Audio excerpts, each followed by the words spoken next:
here I make a lot of notes.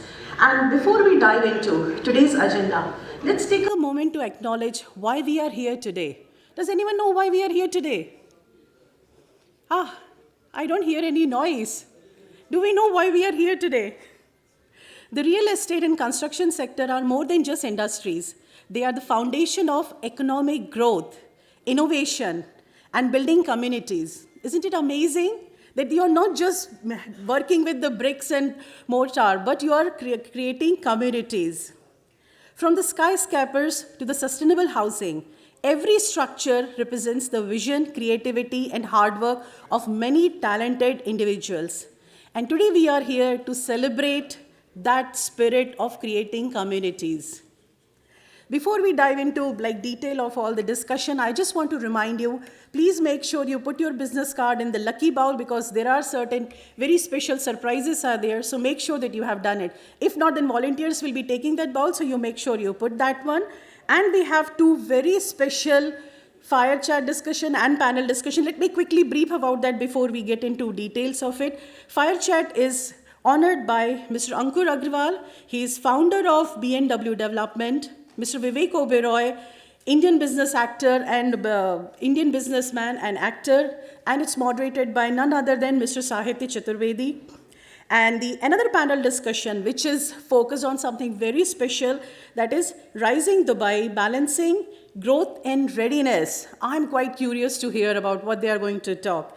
And this panel is honored by Dr. Ahmad Abdullah Al Salami, Head of Dubai Municipality, Mr. Mohammad Hussain Al Marzuki, Senior Director, MR Development, Ms. Deepti Kemari, Regional Director, US Green Building Council, Mr. Juan Roldan Martin, Spanish architect and educator, and this is moderated by Dr. Neelvettil Rajiv.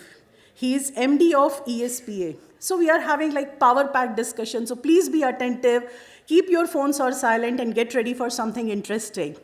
To officially set the tone of today's event, I would like to invite Dr. Mustafa Sasa, a prominent member of organizing committee of the IBPC Real Estate and Construction Sectorial Summit. Dr. Sasa is a visionary leader and an inspiration to many. Let me tell you a little bit brief about him.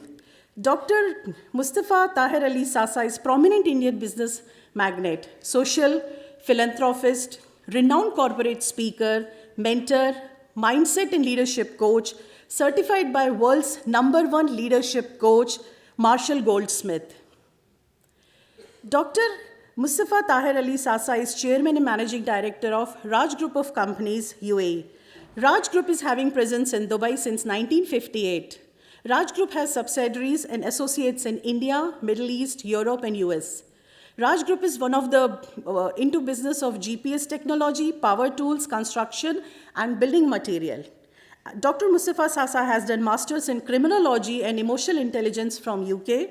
Recently, he has conferred the doctorate in business management and leadership from Colombo University. He hones his entrepreneurial skills under the guidance of his father and founder, Chairman late Mr. Tahir Ali Sasa. So please welcome Dr. Sasa. Bismillah ar-Rahman ar-Rahim. Your Excellency, Mr. Satish Sivan, our very dear and beloved Consul General of India to UAE, to Dubai and Northern Emirates, most respectable Mr. Sureshji, most respectable Mr. Siddharth, respectable and very dear friend Mr. Sahitya, very eminent panelist, fellow members of IBPC, and the entire ecosystem of the construction and real estate. It's my utmost honor and privilege to welcome you all to this wonderful event. It was been deliberately kept on the Friday afternoon so that you are off with your official work and beginning of your weekend, so you can have this in this interval, take the benefit, learn more about the entire ecosystem feel proud of it, to be part of it, and also, prepare yourself for such promising projects, promising developments happening in this real estate sector in UAE. Of course, many people sitting in the audience are veterans of 40, 50-year presence in Dubai, who must have thought such a wonderful and beautiful city way back in 50s and 60s. In 1958, when my father arrived in Dubai, there was no water supply, no electricity, no roads, no cars, and no airport what Dubai is famous for now. He landed in a small airport in Sharjah. And then on, from that era to this magnificent development, beautiful country.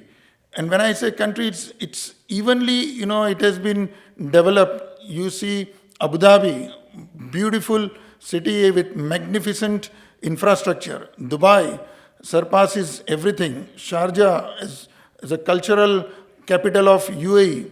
And so as Ras Al Khaimah, Fujairah, Al Quwain, and Ajman having its own importance. So this sector of real estate and construction has played a very important role. I remember as a child, once in the speech of His Highness Sheikh Rashid, His Highness acknowledged that Indians are builders of Dubai. I'm sure Mr. Suresh, a veteran Indian over here will be aware of this and must have witnessed this. So, this has not happened by accident. This has happened because of the vision of the leader, vision of the leadership. If you go back 50, 60 years back, most of the cities of Arabia were almost on the same level. And Dubai and this region, Abu Dhabi and Sharjah, they emerged as a jewel in the crown because of the leadership. In fact, when my father came to Dubai in 58, he came from Bahrain. So Bahrain was much developed that time. And even India was much developed than this region. In India, we had roads, cars, telephone, air condition, everything, airline. So I used to ask my father, what made you stay here for initial years without basic civil amenities? And he used to say that, we had a vision, this place will grow. Of course, as a child, I could not resonate what he's saying. But when I did my PhD in leadership, I wrote in my thesis, vision is seeing the invisible. People saw as a small village town, a small village, and His Highness saw as a beautiful city coming out of it. And the beauty of this vision was that it was not only His Highness' vision, everybody dwelling in Dubai that time were aligned with that vision and became the part of this growth. So today's session, from the primitive limestone houses to the modern infrastructure, and now today we are going to talk about the green building. So, that entire journey is magnanimous, and we all are very proud to be part of it. So let's give a round of applause to everyone sitting over here who's been a part of this journey. The size of the construction which happened only in 2023 is $100.7 billion. Imagine the magnanimous construction happening. And this market is foreseen to grow 3% annual average growth rate. Now, if you see about the property deals transactions, that are also phenomenon figure in 2023. The total value of the property deals were $172 billion. And now everybody, as Dubai, a 20, 30 million apartment is a very normal thing. Unheard earlier. In 100 million, you can buy a full building or a small area, and now you get one apartment. So, that kind of ultra high net worth people are coming over here. The most important thing which I will, touch today is that of the green building trend which is coming up is going to continue, and currently almost 900 buildings in UAE are certified green building by LEEDs. And many congratulations to all the businessmen and the professionals over here, also who are part of Dubai Chamber, registered by Dubai Chamber, that this building is a LEEDs Platinum rated green building by certified green building. So like that, almost 900 green buildings exist over here. As I wear one more hat in Dubai Chamber, I'm the chairman of the building material group, and many of my fellow members are over here. Many of our board members are also over here. Some fantastic, figures for building material suppliers. Last year, it was the building material contributed $4.78 billion in this system. And the trend keeps continuing, almost 3% growth. But future, my fellow members and those who are involved in the building material and construction will have to calibrate many things, because the materials are changing. The materials used in the green building are different than the current material used.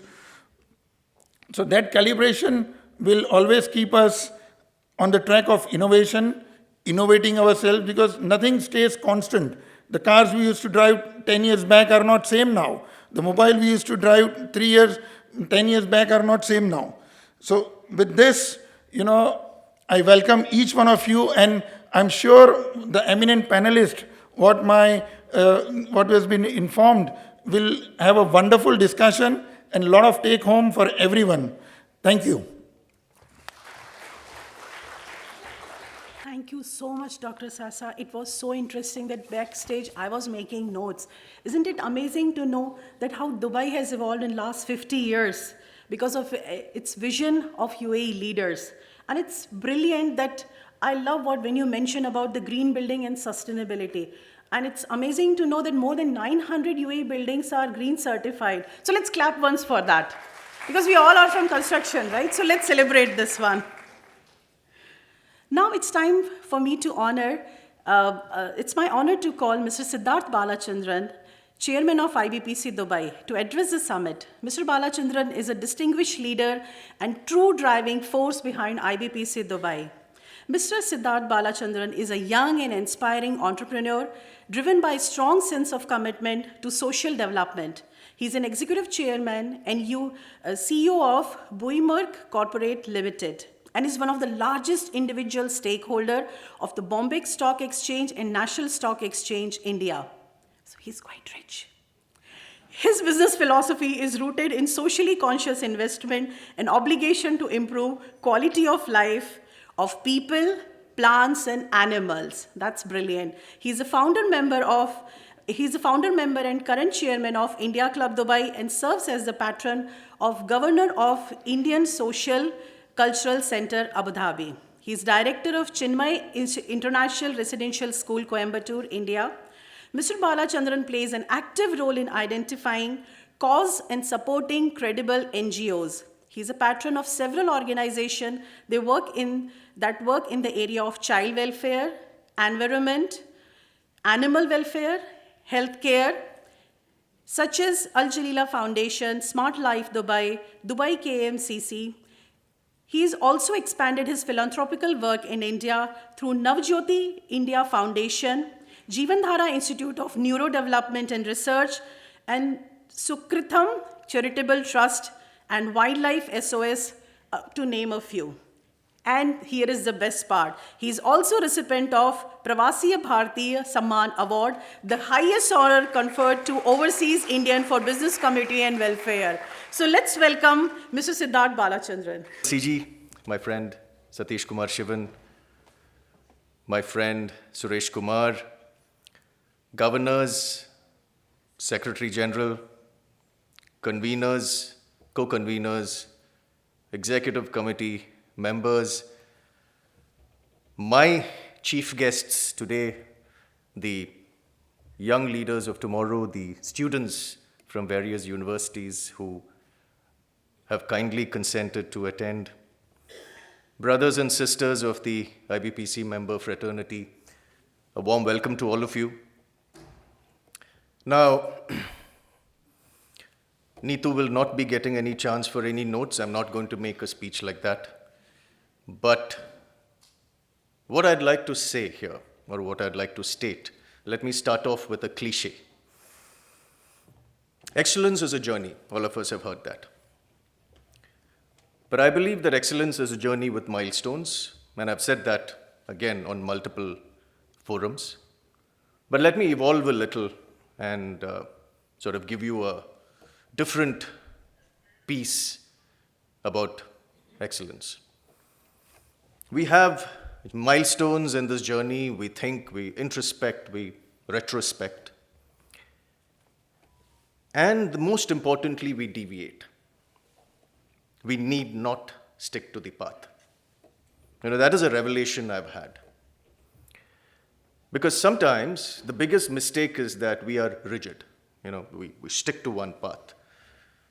But what's most important is, yes, we can change, we can deviate, but we should have both our origin and the aspired end in sight. So these 2 points should never be forgotten. And I think Dubai epitomizes this. They started off probably on a certain path. But there have been milestones, and they have evolved different strategies at each of these milestones, which is what makes Dubai a never-ending, dynamic deployer of every manifestable benchmark, excellence benchmark that this world has ever seen. So a big round of applause for our emirate, our Dubai. It is, very often I have said this, I'm proud to be Indian. I wear my identity on my sleeve, my patriotism in my heart. But what is a bigger blessing? To be Indian in Dubai. And that is what all of us are. So, real estate as part of Dubai's vision. I think recently all of you must have heard the magnificent D33 vision being outlined by the government. Real estate has always been a cornerstone and will continue to be. But the beauty about this is the concept of real estate in thought, execution, and as a value proposition has always been evolving. So Dubai has been the harbinger of development in this area, as all of us know. So today, this particular session has been curated keeping that in mind. The presence of veterans, current leaders, and future leaders is another cause for my enthusiasm today. I hope this is going to be very informative, and hopefully all of us can leave this place with, if not a fire, but at least a spark. Before I conclude, I would like to invoke the higher power. God bless UAE, God bless India, God bless all of you. Thank you. Mr. Siddharth Balachandran, it was really insightful and inspiring. And as usual, I cannot be without making notes. So I have taken the note of when you mention aspiring insight. That's a brilliant word, actually. I never heard about it. And let's clap for one more time for him saying our Dubai. It's beautiful, actually. And as Mr. Balachandran mentioned about the excellence, so this reminded me of Sheikh Mohammed's quote that excellence is a journey, not a destination. With this note, I would like to share one insight with you. Do you know that India is one of UAE's top trade partner and with real estate being the significant area of collaboration?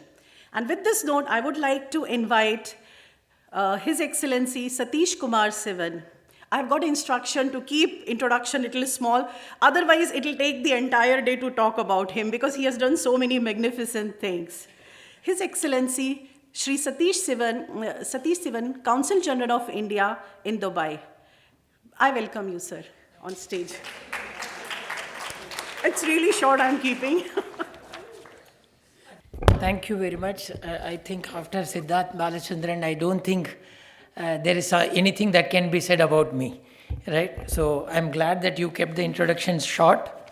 Mr. Balachandran, Mr. Suresh Kumar, I guess some other guests will be joining us. Colleagues from IBPC, colleagues from Dubai Chambers, I'm very glad that I'm able to join you today at this discussion to basically discuss about the possibility of achieving net zero in real estate and construction sector. I would go a step further to state that real estate sector, which is one of the most dynamic and fast growing aspect of India-UAE engagements, can literally lead the way in the transition to a net zero economy, which is an aspiration for both our countries. I think we are already on the right track, and I'll shortly explain how. As friends gathered here, don't need to be explained about the current status of India-UAE bilateral economic relationship. I would just say that it literally encompasses a wide-ranging aspects of human endeavor. The Indian diaspora, as Mr. Balachandran said, the blessed set of Indians has grown from 2.2 million in 2012 to just being on the threshold of breaching 4 million Indians by 2023. And by 2024, and it should have already breached 4 million Indians. In terms of trade, UAE is India's third largest trading partner with bilateral trade crossing 84 billion for the last financial year. This year, we already, for the first 6 months, we already have a bilateral trade crossing $49 billion. The best part about this trade is that the non-oil component has soared in the last couple of years post the signature of CEPA in 2022. So much so that in the first 6 months of this financial year, oil is not the major component of our trade. Gems and jewelry is the biggest element, largest component of our trade, standing at $18 billion for the first 6 months, while oil was a notch lower at $17 billion. I think this bodes well for achieving sustainable, mutually beneficial trade relationship between our two countries. I think our relationship seems to be an example for the whole world, and more importantly, an antithesis to the widespread sentiment of trade and tariff wars. If I look at real estate sector, I can say that the growth in our two countries' economies is exemplified by the vibrancy witnessed in the real estate sector. Dubai's real estate market especially remains a global hotspot driven by strong foreign investment, rapid urban expansion and tourism. Post-pandemic especially, there has been a notable recovery with heightened demand for luxury properties, beachfront villas and prime residential units. Indian investors are attracted to UAE's high rental yields, tax-free environment and secure property ownership regulations for foreign nationals, making real estate an appealing investment portfolio for them. The legacy of Dubai Expo has further boosted long-term growth, particularly in commercial properties and sustainable infrastructure. Subsequently, guided by UAE's leadership in COP28, the real estate sector is increasingly prioritizing green building practices, energy efficient construction, and the integration of smart city technologies in its real estate developments, some of the focus of the discussion today. The UAE has been a leader in ensuring sustainability in real estate and construction sector with key initiatives such as becoming the first GCC country to commit to net zero carbon emissions by 2050 with a focus on energy efficient buildings and sustainable urban planning. The Dubai 2040 Urban Master Plan aims to transform the city and the emirate into a more sustainable place, promoting green buildings, energy efficient infrastructure, and smart city technologies while reducing urban carbon emissions. Masdar City, as we all know, is a flagship project to build a carbon neutral, zero waste, and a car free city right in Abu Dhabi, demonstrating UAE's commitment to sustainable urban development. India, too, is not far behind. We have made significant strides towards building a greener built environment, aligning with our national and global climate goals. Key initiatives include a net zero emission target by 2070 by increasing renewable energy capacity, enhancing energy efficiency, and reducing emissions in the built environment. Initiatives such as Smart City Mission, Griha rating system, adopting eco-friendly technologies under the Prime Minister's housing schemes, amongst others, are driving India's efforts in this space. Bilaterally, India and the UAE are increasingly collaborating to achieve net zero built environments, fostering synergies in sustainable urban development. I am glad to share with you all that Masdar City has partnered with India's National Solar Energy Federation and other stakeholders to develop large-scale solar power projects, reducing the carbon footprint of buildings in India. UAE's expertise in green building technologies is being shared with Indian architects, urban planners, and construction companies. India's Smart Cities mission and Dubai 2040 plan are both integrating smart technologies to reduce energy consumption. Collaborative efforts between our country's firms are accelerating the development of sustainable urban systems. In short, the pursuit of a net zero built environment is a critical and shared goal for us, reflecting both countries' commitment to sustainability and climate action. I am glad that the construction and real estate sector in UAE is ahead of the curve in the field of sustainability, and I thank the business leaders in this field, including several gathered here today, for spearheading the efforts. I wish more wind under your wings as we march towards becoming net zero economies. Thank you very much. Thank you so much, His Excellency Satish Sivanji. It was really insightful. And as usual, I'm making a lot of notes again. It's so wonderful to know that he is a strong advocate of India-UAE bilateral economic and cultural relationship, and UAE is India's third largest trade partner. That's brilliant. UAE's vision of net zero carbon emission by 2050 and sustainable urban development, I think that's the reason, it's not a surprise that one of the buildings in Al Warsan in June 2024 is awarded as the first multi-family project to get platinum rating of LEED by US Green Building Council. So that's brilliant. I think that's the first building in the world that has been awarded with this one. And with this note, I would like to proceed to the very amazing fire chat. This fire chat is led by none other than our favorite Mr. Sahitya Chaturvedi. He is fellow Chartered Accountant of India and also from England and Wales in PhD, and Head of Retail and Accounts and Finance at Ajmal Perfumes Group. He has a diverse portfolio in finance management and business leadership in retail operations at several small, medium, and large enterprises internationally. Across the business of lifestyle, luxury, FMCG, textile, real estate, education, medicine, and investment. He is recognized for his extensive experience in conceptualizing and implementing business processes in a complex fiscal environment and establishing successful growth in the enterprise value. He also conducts mentoring session and interaction with Kusa's government authority. So let's have fire chat in a special style of Dr. Chaturvedi.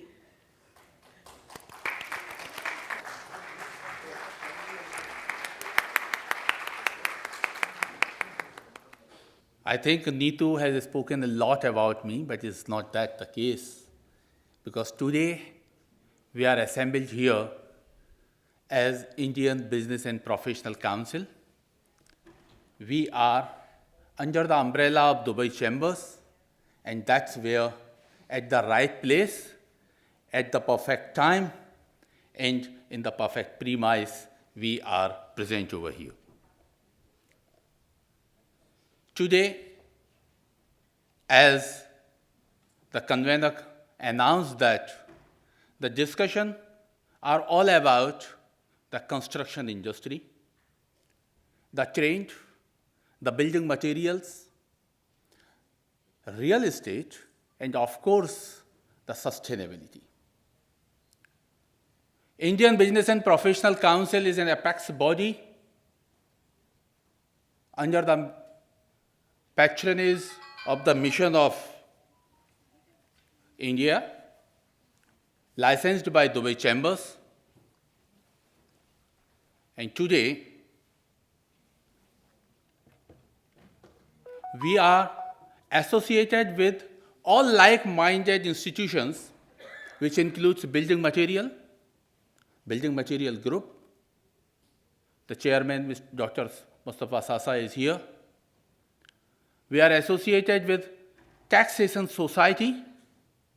The many of the members and the blessings from their chairman and president are with us. We are associated with Global Maharashtra Forum, GMBF.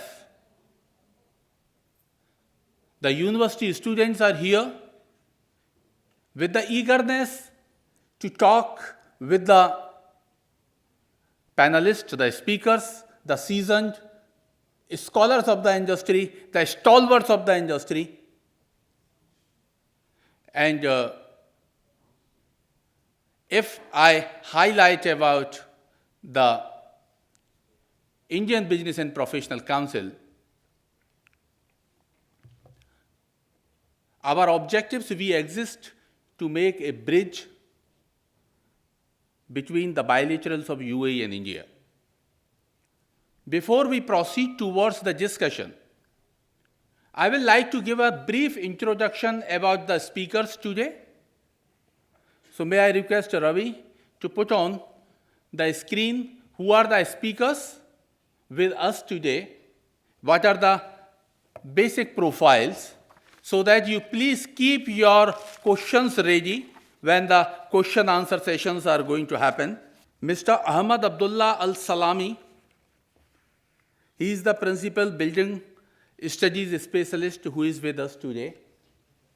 Yeah, these guests are also here. Mr. Ahmad Abdullah Al Salami oversees the development and implementation of building regulations in the Emirat. He plays a leading role in setting standards and specifications for construction, while also managing projects focused on energy efficiency, the green building initiatives, and the waste management.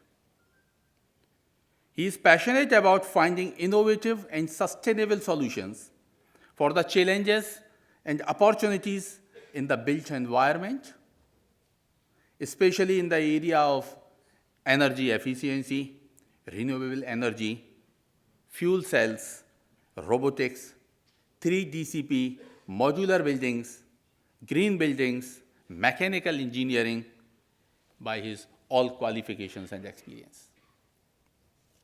The other gentleman here, Mr. Muhammad Hussain Al Majruki, is the Senior Director, the Project Development, EMAR Development, PJSC.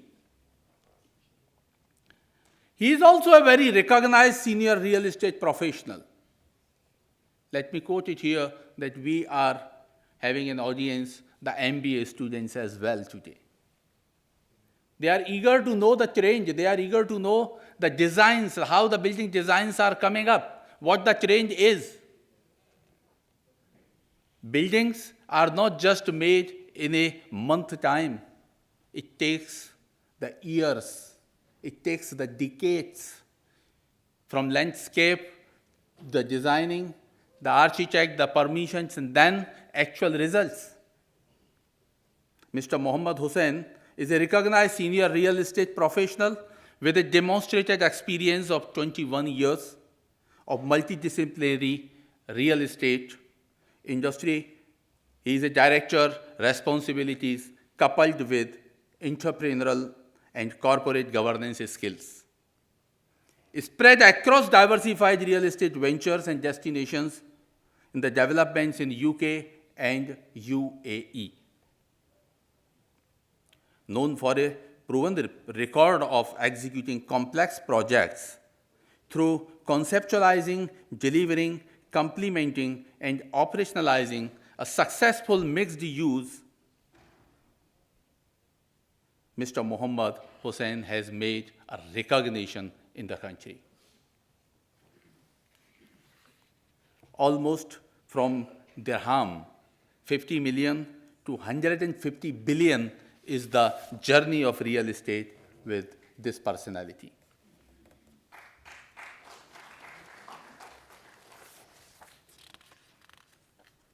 Also, the moderation of the day of this program will be done by our beloved co-convener of construction, real estate, and related services, Dr. Rajiv. Rajiv is also a known face in the UAE for more than 3 decades and has a business of diverse area. He is a managing director of a spa, a leading manufacturer of pumps and pumping equipments, and heads the MENA and APAC markets. He is well known for the associations with various professionals and social bodies, including as an ambassador for IFI, International Federation of Interior Architects. Rajiv is preparing for his panel. And very soon, he will be on the stage with his panel members. A final touch they are giving. The Rajiv is a designer which is US-based apex body for all interior architects. He is National Vice President and member of National Executive Committee.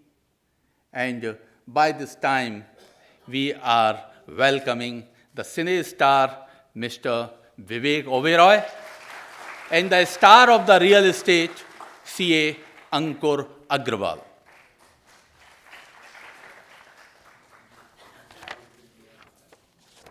And we welcome the team of B&W Real Estate here, all the dignitaries, the management team here. To give a brief over here again, as the today's theme is real estate, construction, and the green sustainability. Dear sirs, the COP28, what we conducted last year and year back in December 2023, and our beloved Prime Minister, Mr. Narendra Modi ji, came over here. The IBPC chairman at that time, our respected Mr. Suresh Kumar, is in the auditorium, and he took the lead of organizing an immediate summit on sustainability in the retail sector. In his good lead, IBPC formed a green mines concept, and under that umbrella, the convener of that green mines, Mr. Karthik, is here, and we have already conducted 3 seminars on sustainability, where 2 union ministers of India have joined us. And we are blessed here today that we are inviting Mr. Vivek Oberoi and CA Ankur Agrawal. So both of gentlemen, please welcome. If a moving mic is here, I will like to have that. Firstly, we are so thankful for you to spare the time, because there was some gap in the communication where the misinterpretation of 1312 or 1213. Because the calendars are in such a way that you put 1213 or 1312, somewhere that 1, 2, 3, 4 made the mistakes. and the impression went whether the program is on 12th or the program is on 13th.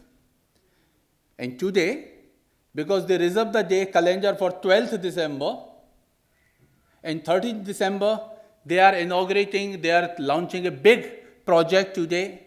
The inauguration is going on. I think the 500 invitees are there. But with the commitment to IBPC, they said, no, before joining that program, we will make sure to attend this important program today.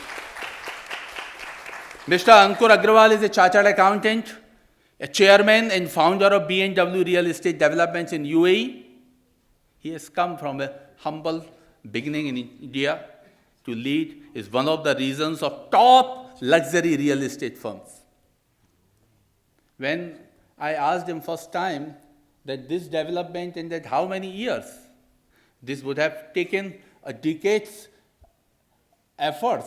He said, yes, the efforts are there because from very young age I started my articleship. In very young age, in the first batch of the age, he became the chartered accountant in just 21 years. But in the UAE, in Dubai, this is a journey of just 3 to 5 years. In less than 5 years, his company has amassed over 16.5 billion assets which are under the development. Beyond business, he is renowned for philanthropy, championing women's empowerment and supporting social causes. And Mr. Vivek Oberoi, the legacy of cinema star. Who doesn't know? But I will be coming on the topic that why he chosen to become a businessman, what the attraction of Dubai has led to him, and becoming a managing director and co-founder of B&W. He is celebrated for his own multi-facet career in Indian cinema, entrepreneurship, philanthropy. He has starred in more than 50 feature films, spanning 7 languages, not just Hindi cinema.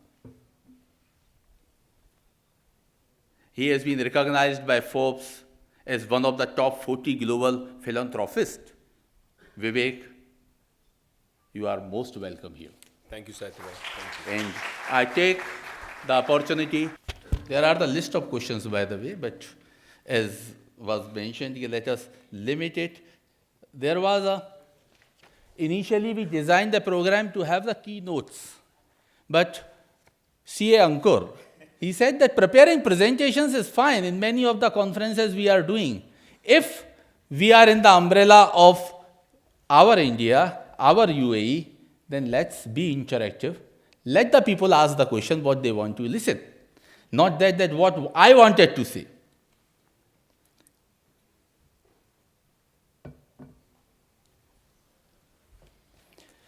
So, Mr. Ankur, firstly the question comes to you that as we understand, you have been a practicing chartered accountant in Delhi, if I am not wrong. Yes.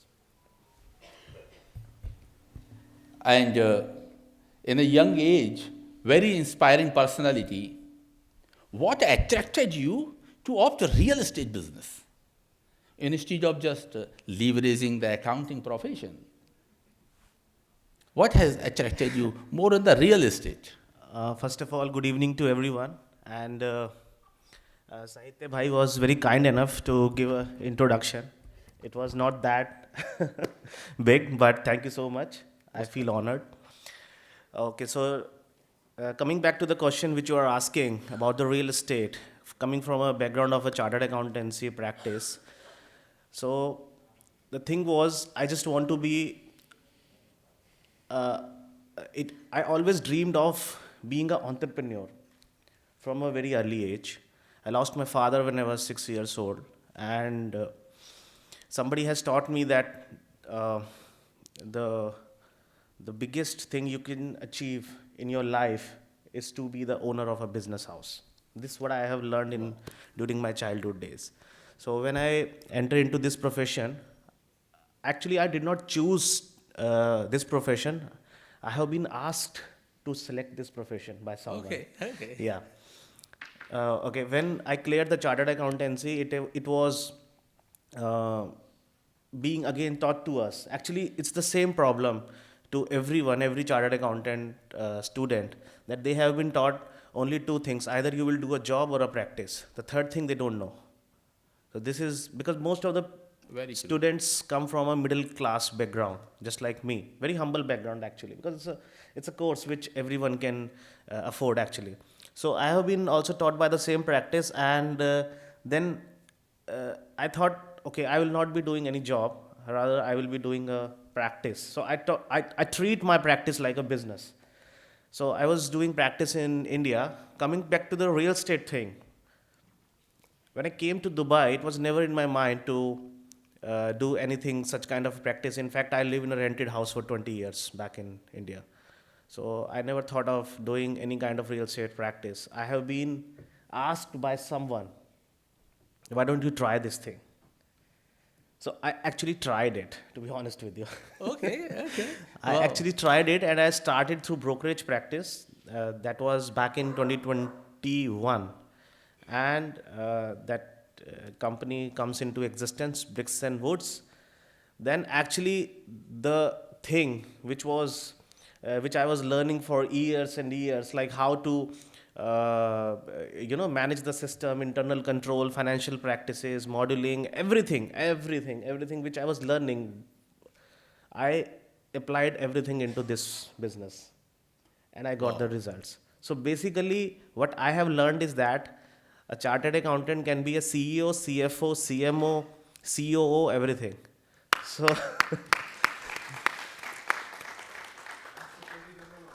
and secretary general also. So practically we can do everything. So this is what I have did, and yes, God was very kind to us. So I think I should give credit to the Almighty and my mom. Wow. I have met your mom definitely, and yes, it is Yes. so humble experience every time. And I can quote, someone was telling me that साहित्य जी यदि आप stage पे हैं तो शायरी तो बनती है. So by the time you were coming, I was searching because there was some traffic time, so I thought that let me start some mushaira style. But the time didn't allow. But the kavi, when it comes to the mood, I can't hold. And from your talks, what is coming, लगता है कि मैं तो अकेला ही चला था मंजिले जनाब, मैं तो अकेला ही चला था जनाब मंजिल, मगर लोग साथ आते गए और कारवां बनता गया. क्या बात है. So Vivek ji, as Ankur Sahab explained that it was not a choice, it came a recommendation, the blessings. Yeah. And he applied whatever knowledge and the experience and the blessings what from the legacy at the home, from the childhood, what the value was seeded. And certainly that legacy is maintained by you as being in the entertainment, in the art and the stage field. You are a popular cinema star, having excellent legacy in the entertainment industry. You are also in the fintech investments, as media says. I don't know, but as per the media. What attracted you to come to Dubai? I'm not asking real estate only. I'm asking what attracted Dubai for you, and not just coming, going, or living here, investing over here. So before I say anything, Satyji, I'd like to begin by saying Bharat Mata Ki Jai. We are at IBPC, and the first word of IBPC is Indian. And that is something that is in our hearts, in our blood, and we will never forget that. Today, Indians have done so well in the UAE, all thanks to all our seniors who are sitting here. हम तो 4-5 साल पुराने ही हैं. आप लोग 25-50 साल से यहाँ पे भारत का झंडा लहरा रहे हो. So kudos to all of you and salute to all the Indians who have taken the Indian brand so high overseas.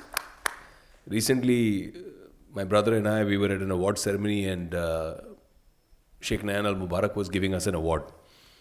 And I said, thank you so much. What a beautiful country you have created. What an amazing vision the UAE is. It's wonderful working here. And you know what his reply was? He says, "This is your country. We would not be here without Indians, the way you have helped us build this." So it's a wonderful feeling to be here at IBPC, which itself is, a very, very respected organization, and brings together the network, the family, the parivar of Desis, of Indians living here far away from home, making us feel closer to home. इसलिए मजाक मजाक में लोग बोलते हैं कि Dubai is the best city in India. I moved here accidentally, Saiti bhai, to answer your question. It was a love-hate relationship with Dubai in the beginning. Love-hate. Yeah, because I came here when it was flying in 2006-07 and invested here. In 2008, the love became hate. After the crash, one felt कि कहाँ फंस गए यार. But Dubai was evolving constantly. And every time I was here for an event, a shoot, or business opportunity, I would see the speed of evolution of this incredible nation, the speed at which the vision that is set by, the founding fathers, the rulers, their vision is all-encompassing. They think about everybody. It's the only country in the world where you have a 9:1 ratio of Emiratis to expats. And yet, we are blessed to feel welcome, to express ourselves, financially, emotionally, spiritually, religiously. No matter what you follow, you're free to experience that here. So it's a great experience living here. I moved here basically during COVID, said, chal raha hai lockdown, let me bring the family here, let the kids have some freedom, thodi si khuli hawa. And that turned out to be an experience where short term became long term. And then I met this brother of mine, and we decided to take bricks and woods, make it into B&W developments, and contribute back. I've been doing real estate a long time, but I've done real estate across geographies, Bharat mostly, but I've also dabbled in real estate overseas, in the US and UK. But the kind of real estate market that UAE is, the kind of ease of doing business here that there is, we are very, very fortunate to be at the right place at the right time. Oh, that's great. I still remember when first time I met you in India Pavilion's inauguration was taking place in Expo. 1st October it was. By the way, it is my birthday also. So that day I got blessed with many of the celebrities, and the first person was Mr. Vivek Oberoi. And 1st October को आप आत्मा बने, अगर एक दिन और तो late महात्मा हो जाता. And the exactly same thing was asked by Shri Piyush Goyal ji that day, that where is the statue of Mahatma Gandhi? And the very next day, we celebrated the Mahatma Gandhi Jayanti, and that was coordinated by Chandrasekhar Bhatia ji over here. He arranged the entire program within a day in that Indian pavilion. So as you highlighted about the real estate, and if we come on the subject that real estate, someone was mentioning the trillion and billion in dollars. The figures are, yes, it is almost 75% towards a trillion dirham investment in this 1 year only. 0.7 trillion. 0.7 trillion. And 60% of that, if we take, is in residential, and 40% is in others. It can be commercial only, but Commercial, yes. retail, warehousing is actually growing at a very, very solid clip here too. The CAGR on warehousing is incredible. So you are already giving my question's answer, but the worry thing that 60% in residential and 40% in the commercial, wherein generally the vice versa situation are used to happen. So how do you guys, now you are both together, so how do you guys take it is that good, bad, having potential, or the scope is in residential more and luxury more, or it is duty? What factors that residential build economy or the value and volume of the business is in more than commercial, and what are the potential perspectives? Okay. It's a general perception let's talk about India first. It's a general perception in real estate is that we will get more return on investment if we will be investing in commercials. That's a general perception. But here in UAE, I will rather say the perception is slight different. I will not say totally different, but it's a slight different. And there is a very strong factor behind it. Actually, there is a gap of demand and supply.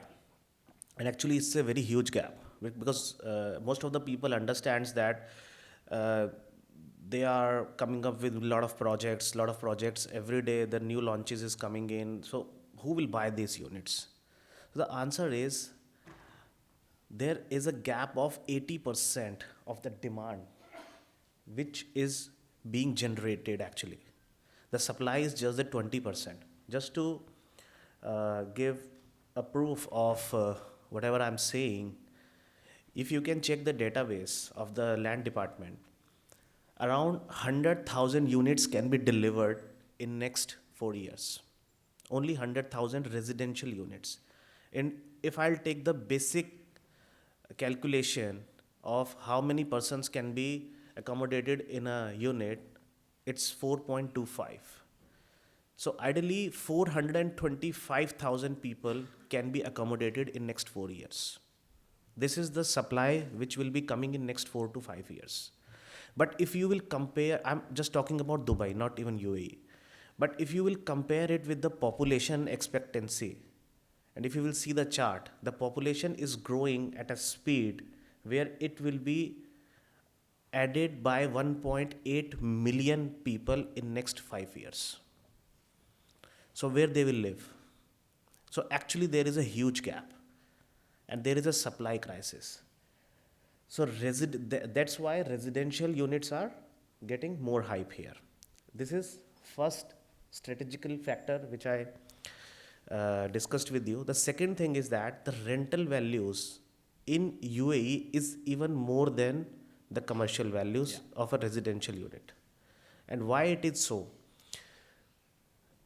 The people who generally come to this place does not have a tendency to stay here. Most of the people, I will rather say 90% people have the tendency that they will come here and then they will go back. And the people still does not believe in the real estate economy in the UAE. I'm talking about the Western countries. They still don't believe it properly. Although the scenario has changed a lot, but if I'll tell you honestly, if you will ask them where do you want to invest your money for your life, London or Dubai, they will preferably say London, right? Although the prices are 5 times of Dubai, but the infrastructure of Dubai is better than London. I will say that the prices are. So people have the tendency to stay here for a shorter period. And in that short period, they does not want to buy apartments. They does not want to buy the units. So there is a huge demand of residential units on rental. That's why you are getting at least 8 to 10% rental values of your apartment. This is, in fact, in India, I'm from Delhi. In Delhi, you will get 0.25% as a rental value annually, I'm telling you. In commercial, you will get maximum 3%. Bank rate of interest is 9% as of now. This is the real stats I'm talking about. So residential unit, how many residential units will be built? It will be less, I'm telling you guys. So, mean to say the landscape of real estate for residentials is set, the demand is there and the supplies, you guys are here, the entire building material, the construction group, and inshallah, IBPC Dubai's CSRE focus group is ready to deliver those things. See, I want to say one thing, Satyabhai, here. The kind of governance system, the kind of the support which the government and the rulers of this beautiful country is giving, and they are welcoming people. People treat this country as their home, better than home actually. So this population expectancy of 1.8 million can be 5 also. Wow. So it can be anything. Most of the people who are living here for a long time, I'm pretty new here, but I can tell you before 3 years, there was no traffic actually on the road. But nowadays you can see. Yeah, you got late. Yeah, of course. Sorry to say You that. got me, Sorry yeah. to say that. Sorry to say that. You No worries. managed it. Yeah, Ankurji, another question, then I will leave the few of the questions from the audience, will not hold you for the knock-on impact for the other event. There is a growing demand for properties, residentials, and of course in luxury, because you have identified in such way that you are already in the luxury properties. What is the significance and importance of sustainability now? Because are the luxury buyers looking for sustainable green buildings, or it's just a sentiment, or it is a real demand, and any message if you want to See, give about the sustainable green buildings? It's a very good question, Saitya bhai, you asked me. So, I would, I would like to say here that luxury is for you and your family, but sustainability is for the society. I can increase as much as luxury I can, and there is actually no limit of luxury. Today, what you see it as a luxury, tomorrow it will become something which you don't call it luxury, right? Yeah. But sustainability is the need of the hour, it's the need of the future, and it is for our children also. So, of course, sustainability is the area where we should focus on as a it's our joint responsibility to focus on sustainability.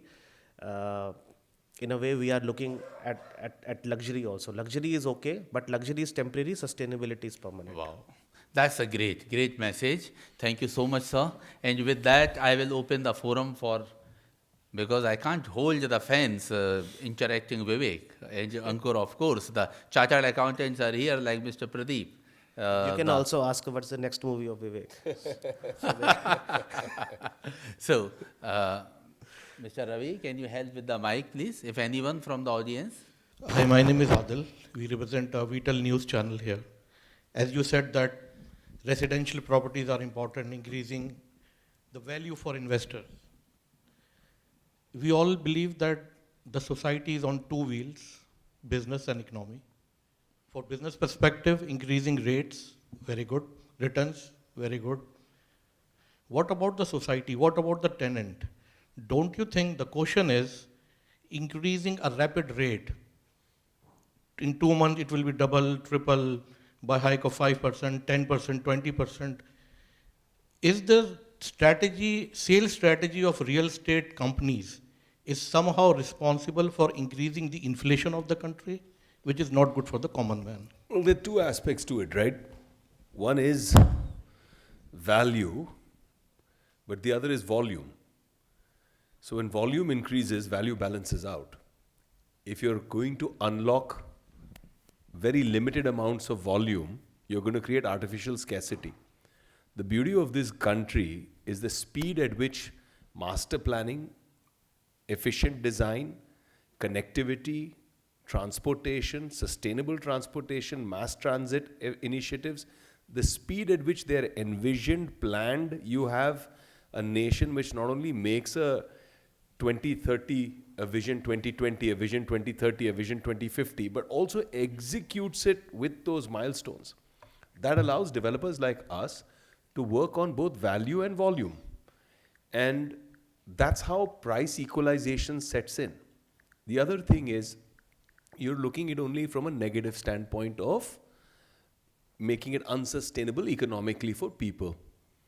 But what you have to look at also is that when UHNIs come and they buy a BMW property to live in here, because we're in the luxury segment, they want to now enjoy the ease of doing business in UAE. So they are now putting up businesses here.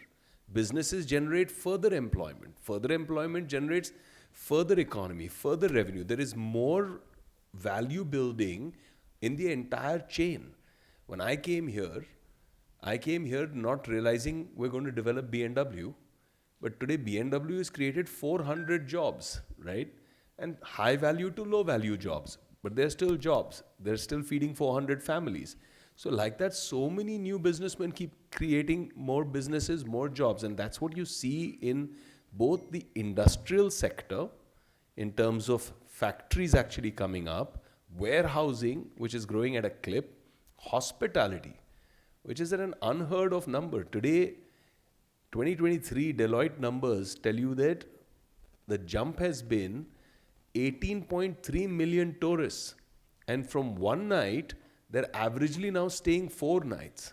So restaurants, F&B, experiences, shopping, all of this is adding a fillip to the economy. So the idea of an economy is not to be restrictive. The idea of an economy is to uplift all classes. I think,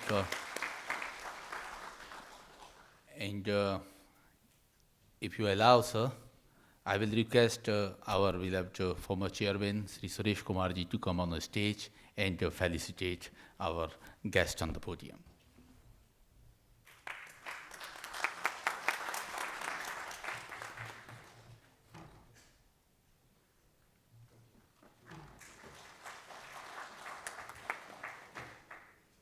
That luxury is for you and your family, while the sustainability is for the society. What a beautiful message he has given, right? And Mr. Vivek Oberoi mentioned that trade-off between the volume and the value. That was such an incredible discussion we had. I request all of you to please sit down, because the next panel discussion which we are going to have, it's incredibly insightful, not for your present, not for future, but like for next 50 years. So you will be hearing a lot of interesting things that's happening in Dubai and UAE. I request all of you to please sit down. So let's get started with, we talk about building sustainability, luxury reality, modular contributions we are having, net zero emission, residential versus commercial. We are having so many discussions, but are we really ready for it? And that's what the topic is for our next panel discussion, Rising Dubai, Balancing Growth and Readiness. So how many of you feel that are we ready for it? Please raise hand if you feel that we are ready for it. Yes, so let's have the discussion and understand. For this, I would like to invite Dr. Neilvatti Rajiv, please. Mr. Dr. Neilvatti Rajiv, please. He is co-convener, construction, real estate and retail services, Focus Group IBPC. He is managing director of ESPA Group, Spain. Dr. Neilvatti Rajiv is also known, it's a very well-known face for more than 3 decades and heads business of diverse areas. He is managing director of ESPA, a leading manufacturing and pumps and plumbing equipments, heads MENA and APCA market. He is well known for his association with various professional and social bodies, including as an ambassador for International Federation of Interior Architects and Designers, which is US-based apex body for all interior architects and designers across the world, with over 250,000 members globally. So if you're not following him and you're in construction, you're missing out on something, definitely. He is also National Vice President and member of National Executive Committee, Indian Institute of Interior Design, and umbrella body of 8,500 architects and plumbing interior designers. Dr. Rajiv also holds various other portfolios with diverse organizations such as Rotary Club, India Worldwide Chamber of Commerce, IPA, CO Clubs Dubai, and a lot. So if you're in construction industry, please connect with him and follow him. Stage is yours. I think, good evening. I think we have to wait a little bit so that the fans come back to the room. So I think at least the following people don't follow movies. Thanks for staying back. True? It's my pleasure to welcome you all to this evening. And this holds a very close place to my heart because I've been 3 decades in this field of construction. And with the construction booming, and of course the challenge which comes in front of us is the systems and the services rising up to the level, right from the architects to the contractors, to the supply chain, to the building materials, to the sustainability, and finally to the roads, infrastructure, and finally the whole environment. So I've been doing some panels, but today is a bit difficult for me because all the 4 panelists are very close to my heart. So to do questions to friends is not easy. So let me take this opportunity to welcome them to the dais. At the foremost, let me welcome I was just going slowly because I was waiting for somebody else to come in. Let me first welcome Mr. Ahmad Abdullah Al-Salami, the Principal Building Studies Specialist. He oversees the development and implementation of building regulations in Emirates. He plays a pivotal role in setting standards and managing projects on energy efficiency, green building initiatives, and waste management. He's passionate about finding innovative and sustainable solutions for the challenges. And he's an engineer by profession. And can I say a good friend? Okay. May I welcome you on the dais. Next I have Mr. Mohammad Hussain Al-Marsuki, who landed in an engineer from the prestigious college in London, who landed here 14 years before, now heads the MR projects and development. He's a senior director. Ours is a love-hate relationship. The hate was when my product first failed. Love is because when he started appreciating what a good human being I was. Jokes apart, known for executing complex projects from 50 million to 150 billion. I don't need to speak more. Any projects you look at Dubai has his footprint, has got everything related to him. I would say one of the most senior local engineer, and I think in the MR hierarchy also after Mr. Labar. Forward-looking, data-driven real estate business professional with a strong development and financial acumen. That was a bit difficult for us because we never make profit with him. A collaborative team player, team builder, continually the vision, strategy, tactics, synergy. He's good for this country. May I welcome you, sir, on the dais. Deepthi from my province back south, professionally qualified architect, lead accredited professional. I don't understand half of what is written in her biodata and CV because I'm a pure commercial guy. She tries to inculcate into me the feelings of sustainability and everything. I go with the nurtured, injected products to MR and they say, okay. So jokes apart, 16 years of experience in the built environment as an architect, management consultant, sustainability advisor. Establishing the US Green Building Council here and heading it for Middle East and North Africa is commendable for a lady whose work experience runs from real estate, utilities, oil and gas, financial institution, retails and hospitality. Her beautiful face is just a mask. She's a very tough lady when it comes to business. My products have not qualified with her. Welcome. And finally, I have a Spanish gentleman. I think first time a Spanish gentleman is coming to our Indian Business Promotion Council. An architect, an educator, from a practicing architect to a professor at the American University of Architecture. He is a specialist urban planner from Madrid. He was appointed as a curator for the D3 Architectural Festival, Dubai Design District, in association with RIBA Gulf Chapter those days. He has been a specialist in urban development during the peak time in Madrid, and then he has worked closely with India also for the Charles Correa Foundation, and now he's adding value to this country, and we would learn a lot from him on how he sees the growth, what he sees the future. He's active in our Spanish Business Council. It's my pleasure to welcome Juan Roldan Martin, the professor at CAD, American University of Sharjah. Ahmad Abdullah Al-Salami. Boss, you have been the face of Dubai municipality. You have been the interactive link between the market technologies, municipality, and of course the government. You have been supporting the growth in modern technology and watching your LinkedIn, leading your LinkedIn was much more than what our professor taught us at college. But of course, we have learned a lot. My question is simple. The main verticals of infrastructure, power, water, and transport, is it coping with the system? Can you elaborate how when a new building permit is being granted in a very busy, congested area, how the authority considers the availability of proper infrastructure in terms of roads, bridges? We have seen the traffic congestions coming up in our area, like my office is in Business Bay, we have 202-story buildings coming. Now, we started giving our staff 10 to 6. Now we started giving 8 to 5.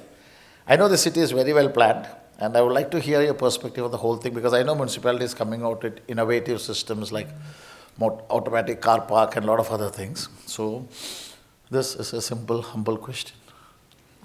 Thank you, Dr. Assalamu alaikum. Good evening, everyone. It's giving me great pleasure to welcome you all. Thank you. I know Friday it is almost difficult, even for us. See, I want to also to highlight some facts and figures because Dr. Mahmoud Barai is not coming. He's supposed to come. You know what happened nowadays? If we will go back, Dubai is a dynamic city. Dubai, if we will go at least 25 years back, in 2000, the population less than, we can say 800,000 population in Dubai. In 2010, I joined Dubai municipality, by the way, 2008. In 2010, it is almost double, 1.8. This is the real number. And 2020, it is jumped to, Rajiv, jumped to, No, I don't know. give me the number, 3.2. But how about today? Until half of the, almost 4, until half of last year, 3.7. See this number, we can say every 10 years, we need to double the infrastructure. Imagine when I joined Dubai municipality in 2008, that time we started planning for master planning Dubai 2020. You need to consider so many things, especially if you are looking for the future, you need to look for all the scenario, low, medium, and high growth. Imagine, we need to consider everything. That time, big challenge for us, we don't see, for example, public bars here and there. And we are trying that time more to highlight it in Master Plan 2020 for at least family bars, these things. We are starting as a DM, you saw Dubai Safari Bars, Dubai Bars starting that time, and so many things there. That time, we can say nowadays, every year or 2 years, the tourism, if we will go back to the numbers and what the main nationality is changing from years to years. So we need to build a city for global city. Now, Dubai as a city, every day something new. When we will go back for the COVID 2020, everyone expects so many things will happen. Imagine that time, the best time for us to work for the master planning for 2040. Imagine that time, we have one main, we can say, city center. Now we are working in 5 city centers, we can say, for the urban planning, and we are planning for the city for 20 minutes, and next, inshallah, 15 minutes. We need everything close to you. The future, our planning, we are targeting also to add 3 also new districts, because to keep life of the people easy. Yes, we are almost 4, but daily we are more than 5. For your information, as a DM, don't think about master planning and future. I will tell you about metro. In Dubai, it is the Dubai Metro starting 1996 as a small committee with 7 people, imagine. And they make all the plan of Dubai Metro. That time, no more RTA and nothing, only small committee. In 2005, RTA is starting. Imagine now we have 2 lines, what it is coming more. Now blue line is coming and other 2 lines also in the future, Ittihad Rail. Imagine the revolution of what is the plan, something, but the real value. Any 1 billion dirham investment in the infrastructure in Dubai, it's equivalent 10 billion investment in the other hand. See, if I'm going only GDP about the construction, 6.8 of GDP of Dubai, it is construction and building. It reached in 2008 almost 11 to 12%. This is direct, but imagine indirect. Indirect almost 68%. So it's not a small number. The GDP of Dubai, 492, we are close to 5.5 billion dirham. This is not a small number. See, we are in a big, as a business, because I don't need to talk more in technical, as a business and numbers, Rajiv, you want to kill me. This is big number. So if it is, we can say 6.8% every year, or only construction. And what is going nowadays, you saw, I will tell you about small figures. Imagine the local demand for housing for the next 5 years in overall UAE, 120,000 units. This is only for local. Forget others. Nowadays, with the demand, with this, we can say growth, we can say we are not normal rate, but we need now to speed, we need to build as a city to accommodate more than 12 million population. Our master planning for 2040, we are thinking about 5, but we are working for ahead of this number. When any problem is coming, it will give us a chance to develop our rules, regulation, and also to build better services for all. Imagine till today, in 6 months after the flood has happened, it's not, you saw what is happening in the city. Everything accelerated. So many things is happened without people notice. And our plan for sewage treatment plant and stormwater, we need to finish it by 2033. It's supposed to finish by 2040. And everyone will be happy. You saw nowadays, if you will smell about raining, see what is happening. This is our city nowadays, because we are working for development most of our rules, code, and everything. Next year also, we need our code also to be resilient with any natural disaster, everything. And we have backup, because we need to send message, your investment secure. And see, now the real estate, it is not journey people, they said, what is next? Nowadays, maybe so many people here, long time, Rajiv is more than 30 years, other more.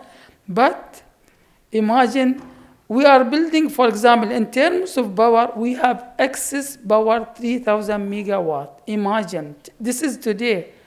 3,000 megawatt, it is enough for other country. Nowadays, we are thinking as a country to send energy from UAE to Europe, 10,000 megawatt, and connect to other countries. Nowadays, the beauty, people before they said infrastructure, Dubai leading, for example, in metro and infrastructure. For example, now 2 weeks, Saudi Arabia, they are planning next.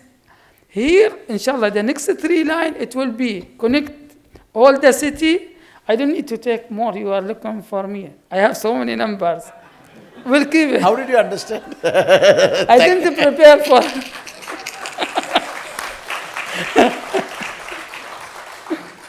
The problem in doing business with people like this is that they're so intelligent than us in whatever way we do. So,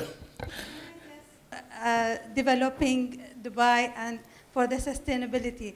I'm going to the site and I see how, the labor and the Chinese people, how they are fighting and how they are working hard to make it happen. thank you. Railway. We'll come back later on with the questions. Now my question is directed to Mr. Marzuki. We have been knowing each other for nearly 2 decades. He has been always bullish about the real estate sector before he even came to Dubai. I didn't believe him at all. His words turns out to be gold. Of course, the country was in the direction. Now, Mohammed, I was seeing that statistics which surprised me. I don't know if it's true or not. There was a list of the top 10 developers in this country, and it shows that MR is number 1 with 1,811 transactions in the month of November, and a sale being done for 7.18 billion, which means that number 2 to number 10 doesn't reach the number. So my question is to personal and official, not finished. What do you think? How do you find the whole thing? Coming back 15 years, leaving everything in UK, coming to head MR, and how does it feel from consultants, contractors, architects, supply chain, building material suppliers, some good people like us? Are you in an upbeat mood? And tell us your story, personal and professional.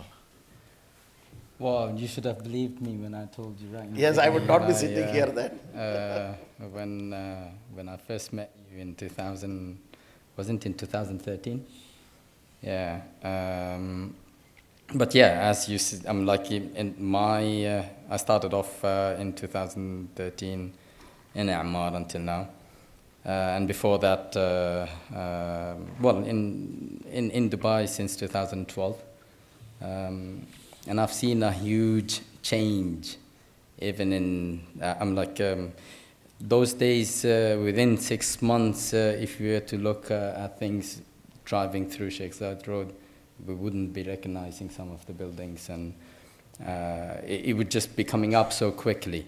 The master plans, talking about the master plans, when I started in Ammar in 2012, the 13, it was just downtown and Dubai Creek Harbour, Dubai Hill State. These master plans were just desert still, pile of sand, and from from scratch we started.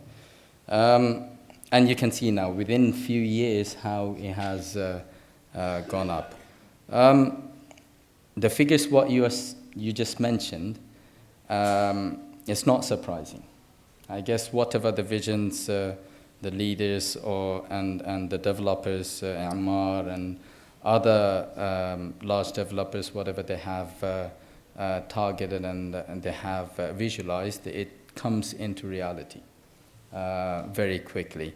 You'll rarely see any other places. I mean, these happen around the world, even in the UK. I worked in the UK as well in the same industry, in construction, real estate. But the way it happens specifically in Dubai compared to the other cities in UAE as well, in Abu Dhabi and other, Dubai has been quite fast. And especially in Ammar, the way we've done, it's very fast. We benchmark ourselves like the ones in China. China are very fast as well. Yeah. So the technologies what we've been using, the methodologies, construction methodologies, etc., it's always been the up notch. It's something which is others follow us. Talking about the authorities, they always tell me, like, you know, they try it with us. They make the regulation standards and they make us. They mandate it on us to start so that others follow us. So we've been, well, I've been quite lucky to say that I got to work with a lot of signature projects in Dubai, and it's continuing, and much more to come. Yeah. Thank you. With Rajiv, well, he did say to talk about personal. I mean, with Rajiv, it's been a good journey. We started talking about in the first meeting. I remember I was not I was against him. I was dead against him. I was like I was a rival, because he used to supply pumps to us, and whenever there are complaints to do with the pumps, like it's your pumps, and we would be frustrated. But since 2013 until now, he himself has been with technology, with different, it's not just pumps, he came up with so many other products. So opportunities there. In Dubai, there's lots of opportunities, and I think previously what was his name? He was mentioning, isn't it, about the opportunities over here. Everyone, I mean, Dubai is a place, a hub where everyone can try, and the opportunities grow. He mentioned something very smartly, and it's something which I never heard before. A couple of things he mentioned, like as the developments increase, as the population increase, there are employments and opportunities, etc., etc. Now, for everyone here, in fact, it attracts from globally each and every company, each and every individual. They come to Dubai to try to get stake of the opportunities, and I guess it'll just continue as the years pass by, and there's a lot more to come. Thank you, Mohammed. Actually, it's right. Actually, we ourselves have grown quite some time, and we believe only one thing in this country is to give service for our products, whatever it is, and then the local developers support us. Today, we are a premier supplier to most of the people, and we don't talk about years of warranty or service because we want uninterrupted services to everybody, and that's how the country grows.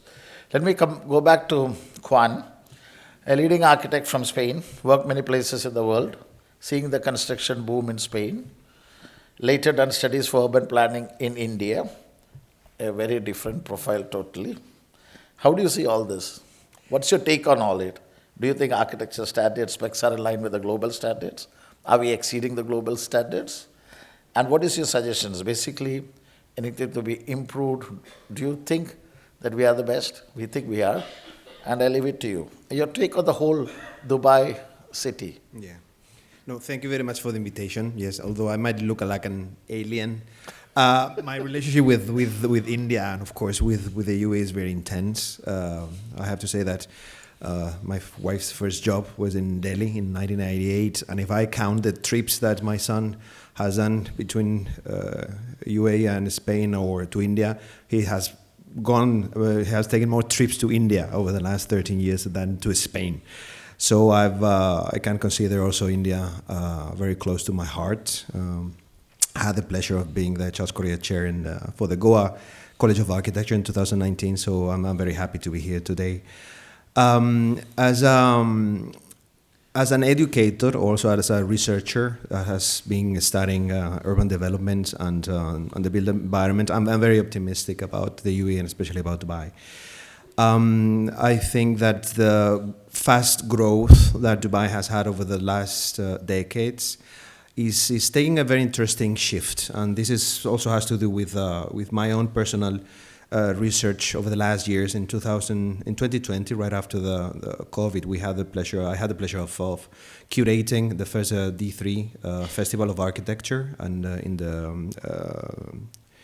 D3 in Dubai Design District, in collaboration with the RIBA, Royal Institute of British Architects Gulf chapter, and we mapped what was the reality in the GCC from the point of view of the development, urban planning and architecture. And besides the fact of mapping and documenting just the architecture and the names of the authors behind that, we made a very a big effort of documenting that architecture, including clients, budget, footprint, many details that sometimes are left aside. And we found a very interesting shift in how sustainability, and that I always like to say as an educator that it's common sense in many cases, and it's also about technology, but sometimes it's about common sense. There was a very interesting shift in how quality within the architecture was brought to the table, not just by private clients, but also by public institutions. And I have to say that it was a very interesting thing to see how companies like and developers like Emar or Shuruk in Sharjah were transforming that element and understanding architecture as this added value for the built environment. On the other hand, I lost my train of thought. My God. We found that as a very interesting fact that has to do with this growth. And also a very interesting fact that has to do with the age of a country. Over 50 years, I think we're in an interesting point of maturity in terms of the understanding of young generations of Emirati architects, or even young emerging firms that are, through all these years, are beginning to really understand or have more awareness about the local context, about what heritage means. That, I guess, in the last decade was something that was a little bit forgotten, and what landscape or even heritage can become assets for good architecture, and also as part of this larger development. I also have to maybe finish these lines and these comments also by saying that I think that there's a very important movement within the young architects that have to do with education, that would be probably another part of the conversation, that are really pushing the boundaries of these changes and are really leaders in this movement in how Dubai is changing into the right direction. So I'm very optimistic about the future. Thank you, for sure. Khan. Let me come back to Deepthi. Deepthi, you are an architect by profession, and now you are in the Green Building Council. Is this on? Yeah. Yes. So the point is, I've heard that architects always complain about sustainability, people saying that they slap a solar panel on the roof and the beauty of my building is lost. So are you doing a justice to the job? You're more of an architect or you're more of a US green building? Does the Dubai municipality help you? They follow your guidelines or you follow their guidelines? Is this country moving towards a green building? How far have they advanced? And what is your contribution to the whole thing? Because US green building was started by you. So if it fails, it's your failure. If it succeeds, it's your success. So tell us about your success. First of all, thank you so much, Rajiv, for having us here today. And I think it's a very interesting panel that you've put together.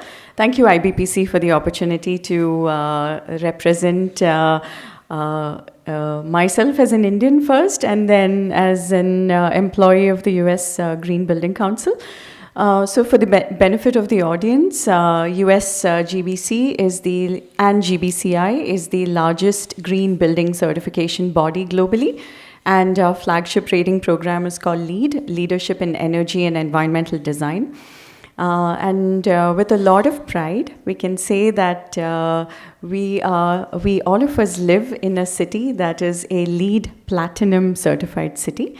It was the first city in the MENA region to be LEED Platinum certified.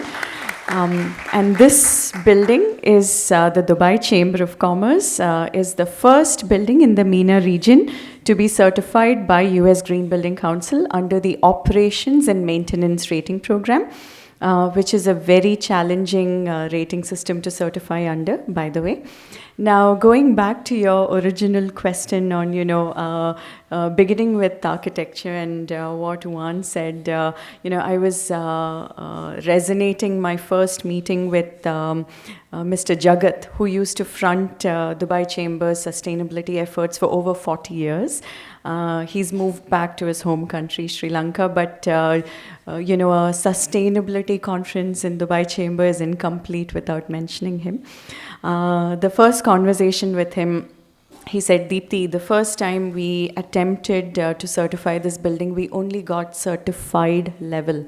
But because of the efforts by the architects, Nick and Sakai are the architects of Dubai Chamber, when they recertified it, they got platinum, and since then they've always maintained platinum, purely because in 99% of the cases, when a building attempts LEED certification, there's only so much that can be done to all of the mechanical fixtures. For example, your MEP fixtures, your HVAC, etc.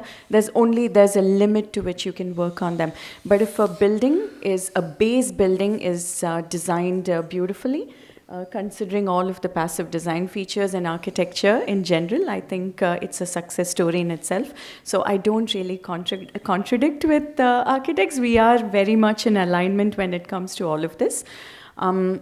In terms of setting up the US GBC and GBCI's headquarters for the MENA region in 2017 and 18, we were entering a market that was already one of the top 10 globally. UAE has always been one of the top 10 countries in the world for LEED outside of the United States and Canada. In spite of being such a small country, in terms of number of projects and in terms of footprint, we've always been at the top. And I'm waiting for 2024 results, and I hope to see more countries from the MENA region that I front to be on that global map, along with the United Arab Emirates. So it was about entering a market that was matured, and to be educating an already educated crowd about how can we unlearn a lot of things, and how can we recalibrate and rethink the way we are focusing on sustainability. Thank you, Deepthi. Wish you all the success. That's it? You didn't want me to complete? And these glasses look nice on you. We'll do short questions before we leave it to the audience, but with this gentleman, I don't have anything to ask. So I leave one question to the audience, but before that, there's one thing which was... No, I will give you one thing. Wait. So, just stick to one point. And how is the modernization process system, that is integration of innovation, planning, and execution process, step taken by municipality? Because I know you're a pioneer in 3D printing, AI. How is it integrated into the regional building codes? And one thing, we have got the Bureau of Indian Standards coming to visit us. And last time during our meeting also we mentioned, I think, don't you think it's time that we have a regional building code, putting the temperature, the humidity, the rating, everything, and you being such a pioneer in technical things, I think a regional building code could be the need of our. With this question, anybody else would like to raise some question?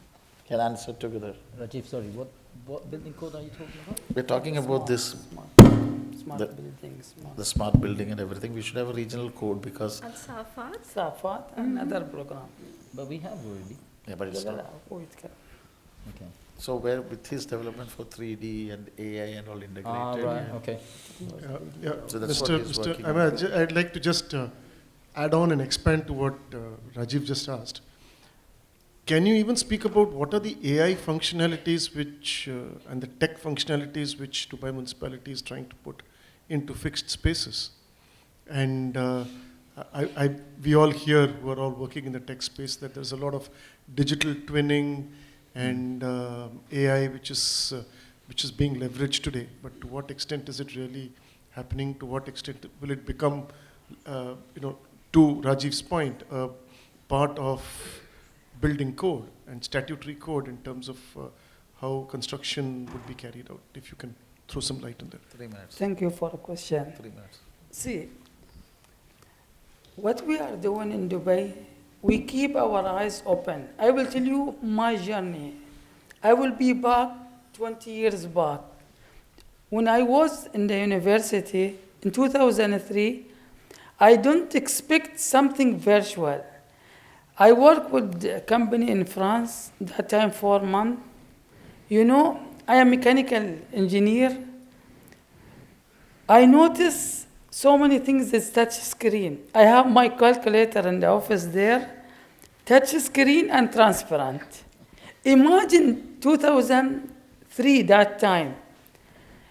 See the level of others research and development where they are reached.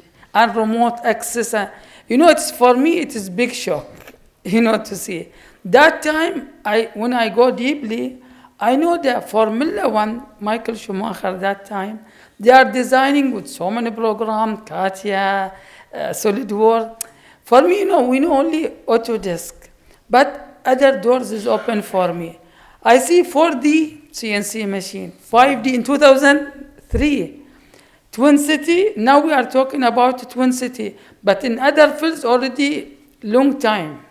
See, regarding the 3D printing, and 3D is not starting from today.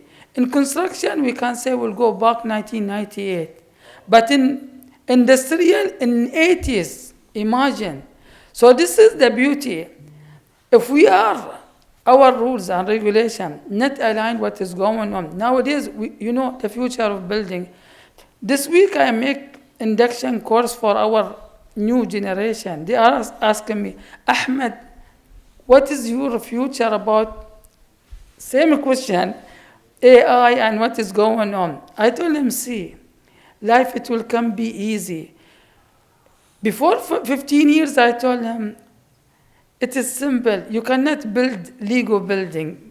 But that time, 1 factory and 2 factories started. For your information, when we start modular construction in Dubai, the first project 2005.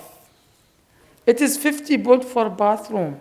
It used for the first Atlantis. And so many people doesn't know that time. And that one, the starting success story about the revolution of modular in Dubai. In 2006, starting Jumeirah Zabil Sarai. They used to replace block with gypsum board. In our habits, especially, as a local culture, first when we are entering, no, if it's sound automatically, we will not buy this building, we don't need it. But imagine what is happening today. How many block factories are closing? Before 10 years, we have almost 35 factories in a block manufacture. Now, almost half, 17. Bachin plant, because of the technology and construction, 36 drawn to, as today active 22. But now demand is coming, we need modern technology and conventional. And from time to time, we are developing our, Dubai building code, it is only 2021. By the way, we are working now to develop Dubai building code to be up to date, because you know what happened nowadays? The change is fast. The life, nowadays demand, as previous session they said, okay, demand nowadays in residential. How to keep nowadays, you will be shocked. So many people, they ask me, Ahmed, you are in innovation, you see all the things, the technology. Did you imagine now we have 11 factories in UAE? They are producing modular. And 90% of this production not for UAE. 4 out of UAE, imagine. But this is for, sometimes I'm giving approval for the company, but they said, no, we need your approval to get, this is for as a pre-qualification to African countries or other countries. For your information, because see, I am in this field long time, the challenge we can say, Apple building, the Apple buildings in US, it's designed by Fuster and Partners. But his team in Dubai, they design the roof. The complicated job is the roof for the Apple building. And who's the contractor? One contractor from DIB. Imagine. And we have so many projects, imagine modular. It's done in Dubai, you will see it in US, in UK, in France. I know because I am closely in this field. And nowadays also in this field, for example, innovation and AI, people, they are working now. See, precast, for the last 6 years, not much development. But the future, it will be 3D precast.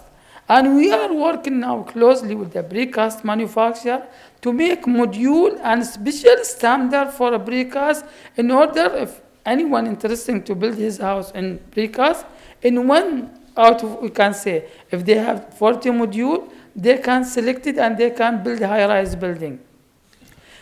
You want me to continue? 3D printing, I am not answer for you, 3D printing.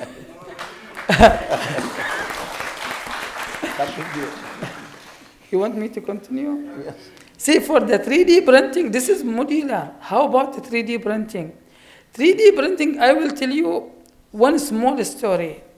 In 2016, see, I am that time working under my boss. He said, no, I need to go. Why? What happened for it? He said, we have a special invitation to Executive Council. He went with all the top management to Emirates Tower. When they are coming, they came to me, Ahmed, we have something, first time we see it. 3D printing. That time they are announcing about the strategy in April 2016, 3D printing strategy. It is shock for all of our top management. Even Dubai Properties that time, Ahmed Bayati is there. It is shock. This is why we need to come with something new. We are going that time mostly with modular. Imagine, it is shock for us. We need now to review our standard, everything. Did you imagine we want to trial for one project? In DM, we have 39 departments. We approach project department, please, we need to see 3D printing because we don't need to talk something. At the end, we don't know about it. Let's try lead by model for one project at least. No one agree. Even the big headache structure committee, they said, Ahmed, you are joking. Nobody will be with you. We will not support you at all. Imagine, this is the first answer. Then we said, okay, we don't need, we'll go to maintenance department. No one is agree. So this is big challenge, how to change. Then it's give me back to the first, when I was in France, I remember 3D printing and these things. And I worked for years also with EGA, aluminum. Then I need to think different way. I approached so many companies. I want to convince at least to come in Dubai. I will pay everything for them. I am ready to pay Imagine, I told them I will bid for even first class ticket and hotel for 1 month. Then we approached 3 company, 2 company, they agree. First company, they left after 1 week. They said, you are joking. We are working only for 12, maximum 12 square meter. It's, Ahmed, this is not true. No one will do it for you. Then we approached second company. They said, no. We feel shy in front of His Highness to say, no, we cannot do it. What we did, we assigned 20 engineers in DM, and we also recruit 2-3 persons in this field. Imagine, we work day and night to say, yes, we can do it. More than 300 trials to reach to the right mix. It's not easy because they want to implement, this company is coming from, they want to implement their mix. I said, no, we have the raw material. When we reach to the right mix after 14 months, this is, we can say, okay, now we get it, we can start. In 4 months, we finish G plus building, 640 square meter, G plus 1, 9.8, it's world record. Then the door is open. Nowadays, as it is, as today, we have 7 projects going on under construction 3D printing. But, inshallah, next year, you will be shocked with the number. It will not be below than 50 in UAE. See the things. We Thank need you. some. We need, Ahmed, thank you very much. Because Ahmed has such a deep passion that we sit and talk. It takes hours. We are so much impressed with your knowledge. I'm sorry that it's not our fault. The chamber says they'll off the light at 7 o'clock. Can you extend it? no, they will extend it. I will. But so without me asking you a question, Mohammed, would you like to say something as a concluding remark? Look, Are we safe with investing again? Can we again invest? Invest in AI or what? I mean, Real estate. technology? I think until the human race exists, the real estate industry will always boom. It's something from the beginning of, I mean, it's the history says, like, you know, as you take any country, the population has always been increasing. It's not decreasing. And just a while ago, he was giving the figures, and the seniors were giving the figures, like, you know, how the population increased from 2 to 4, and, you know, whatever. Likewise, everywhere, the population is increasing. The demand for housing, for retail shops, businesses, etc., is increasing.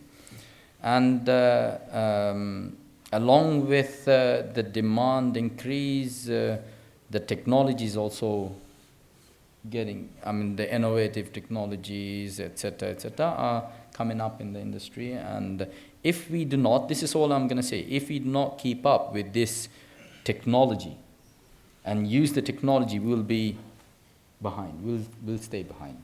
So whoever captures this technology, they're the winners. So this is somewhere we have to invest our time, energy, and investment in finance as well to capture the technology and move along with the technology. Thank you, Mohammed. And for your 2 minutes take, Kwan, as an educationalist, how do you find education playing a pivotal role in the construction sector? Just summarize in 2 minutes. Yes, I would say that is crucial. And I have some of the educators with us today and students and professors. I truly believe, and if we put education in the context of the UAE and its history, we can find also that shift. So when we think about the 2000s or even before, we see a lot of imported formulas from the point of view of the built environment and architecture and planning. And I think that we, through a mature way of developing a new generation of architects and designers, I think we're on the right path, or on the right track to really students that are working and studying in the UAE and growing in the UAE are becoming the leaders of the built environment in the coming future. Thank you, Kwan. And for Karma, Deepthi, would you like to say thank you to the people? I'm actually scared to speak, and you'll just say thank you very much. But thank you all, and it has been a fantastic panel. Thank you for spending your Friday evening with us, and hope all of you embark on some sustainability journey, either small or very small, and support our mission towards mitigating climate change. Thank you. I think just for the luck part, we'll just take one question before we close. Anybody has one question? Yes, let's see. Anybody? Oh. Who is? Well, here we have. So we have the chairman and we have the CEO of Voltas. No, four questions. They will off the light. Saitya, 4 questions? Why did you keep? Let me ask you a quick question, Rajiv. To me? First of all, no, not to you. Oh, thank God. To the panel, any one of you. First of all, I think, Rajiv, excellent panel. I mean, very impressive, very incisive. I mean, all of them are thought leaders. And I compliment you, for steering the discussions very well. Secondly, you've said all the good things about Dubai. I've been here 45 years. When I first came here, I came to raise money for Sheikh Rashid to build the Jabal Ali industrial plants, project finance globally. And Mohammed, your boss, Mohammed Al-Abbar, and I went to Singapore when he was our general manager in Singapore for Al-Khalij Investments, Wisma Atria, Forum Galleria, etc. And what Mohammed Al-Abbar learnt in Singapore is what he replicated here. Yes. So the real estate industry got a boost in 1987 when he came back in 1988 and set up Emaar first, way back. So the question that I have is, all the good things, I fully agree, the future is bright, etc. What are the challenges and what are the risks in this scenario of growth, impressive returns, etc.? Any one of you, please. Do you want to take it? See, in all scenario, you need to work. See, the cycle, if we will go back to 40 years, we can say the cycle of real estate from 6 to 10 years. You need to expect everything, but you need to work hard. But the things, how to extend it more. Nowadays, see, everyone said something. Who will expect what the number we're having now? 6 to 10 years is changing from time to time. And imagine, some investor nowadays, before we can say, mostly investment personnel. But nowadays, you will be shocked. Now the investment is in corporate level, fund level. You will be shocked nowadays, the demand in the real estate. For example, no one expects TIFC, they will go for phase 2, 80 tower. This will be new 4 district. Imagine this is one of the 5 districts. It's almost, we can say, fully occupied. And nowadays, the international banks and investment fund, they are coming huge investment. I will tell you one fund. I will tell you back to in my experience, one company before, we can say in 2009, they came to me. They want their request. We don't need local partner. One big company. Their turnover more than 100 billion dirham. Their request, we need 5 million square meter to build factory. As a Dubai, we are not industrial area because we have limited area, 4,114 square kilometer. So 5 million square meter industrial, it's not easy, and we are not Dubai as a GDP only 4%. Then they went to Abu Dhabi. They are not. Imagine this company, they went to one GCC, it's called Sadara. Dow Chemical and Sadara, they established, imagine this project, 22.5 billion US dollar investment, around more than 30 plus factory. But this is nowadays, we can say, for the petrochemical, the raw material. Imagine nowadays what is going on here. Who's thinking about agriculture? It will be booming. Who's thinking about industrial? It will. Nowadays, you can go ask, I need storage, cold storage, normal things. If you will go Dubai Industrial, Wasl, anywhere, it is not easy to get land for industrial. We have limited land, and we are now thinking to create new zone for industrial. Imagine, now this vertical farming, it's coming in building and these things. And it's, now we see it in Carrefour. We see these things is happen in short period. And so many things. People nowadays who's investing before a real estate, their business is going to, for example, Elon Musk, he came with cars. But nowadays, he have in everything AI, and he's selling technology. The things, see, we need to be smart. There are so many investors there. Some people, they prefer when the market is coming down. Some people, they prefer when the market... This is the thing. It is life cycle of business. And I know so many people. I will tell you, I know one person, Indian. When the market is, that time 2008, he is investing in one building. He says to him, why you invest in this building? What? He said, no, I believe it will come. In 2 years, he doubled his investment. And we saw nowadays, some, even Amar, they have numbers, see the numbers, how fluctuate. This is also beneficial for all. And so many things. You need to be smart. As a businessman, you need to know the risk. See, there is low risk and high risk. This risk, it is depend of the person. Some people, they believe to enter when market is ready, but some people, they believe when the market is down. And everyone you have nowadays, for example, who's expect AI, it will change our life. It is similar when we are talking, no, after 2000, what it's happened for the computer.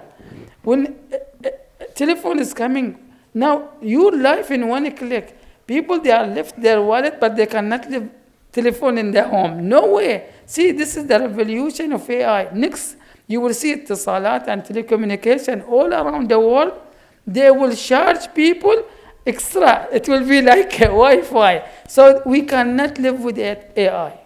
I'll just wrap up in one sentence. Risks will always be there. Regardless of you have the technology, AI, certain risks you can't even predict, right? But from experience, like 40 years, you must have come across so many risks which you didn't even think in advance. COVID, recessions, etc., natural disasters. This nobody predicts. But what happens is we experience from it and we remain prepared for any such similar thing.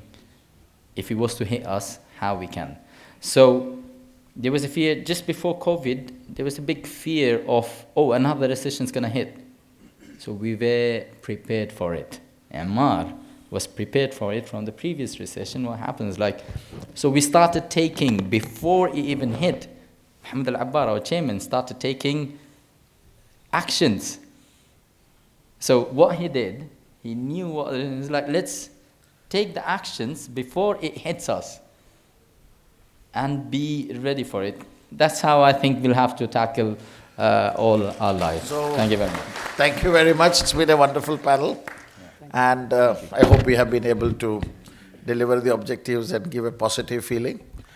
In this context, we have been discussing with Mr. Shamali, we would be doing one event in the municipality with cooperation with the municipality, purely a technical session for 4 hours, from key speakers from the sector on the various aspects of the construction sector.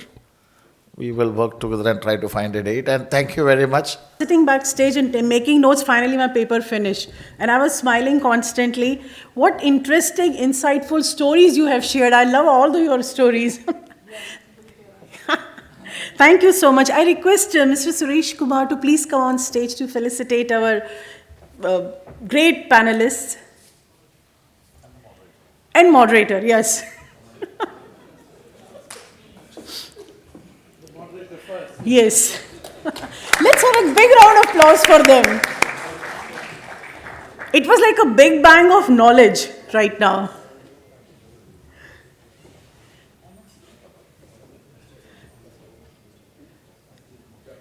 So, Mr. Ahmed Al Salami.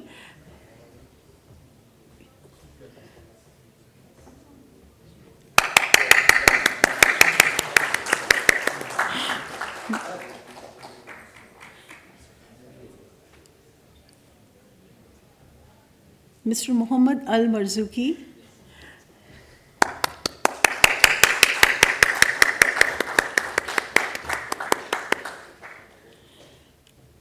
Miss Deepthi KB.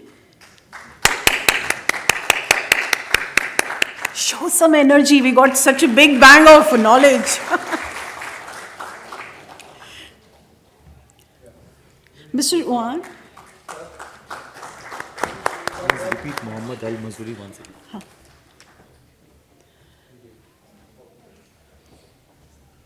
Mr. Muhammad Al Marzuki. Oh, received, okay. He asked. Mr. Juan.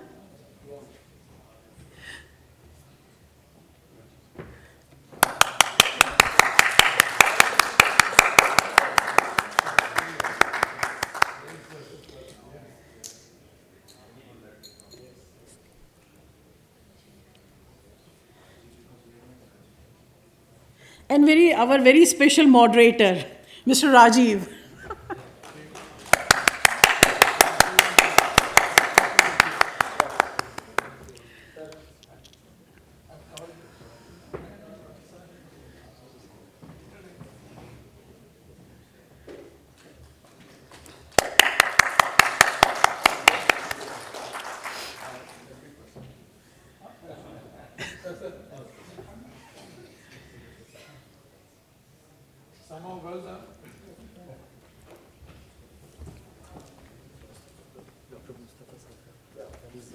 I request Dr. Mustafa to please come on stage.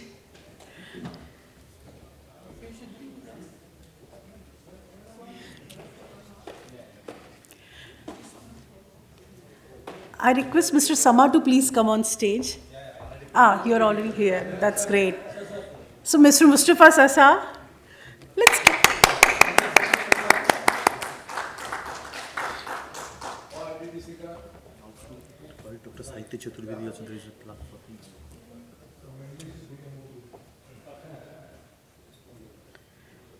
And a very special honor for Dr. Sahitya Chaturvedi.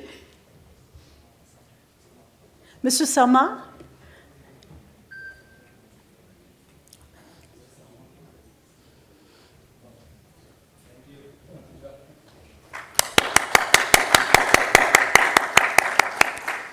Good evening, and thanks for attending all walks of life to this construction real estate event.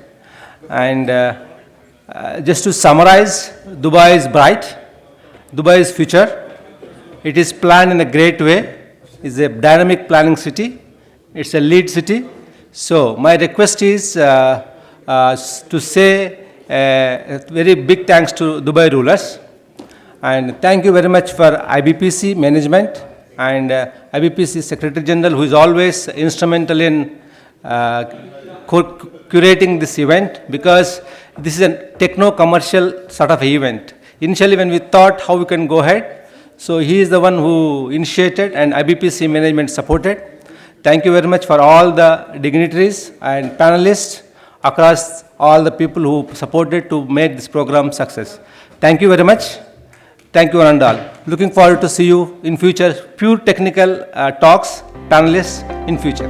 Thank you very much.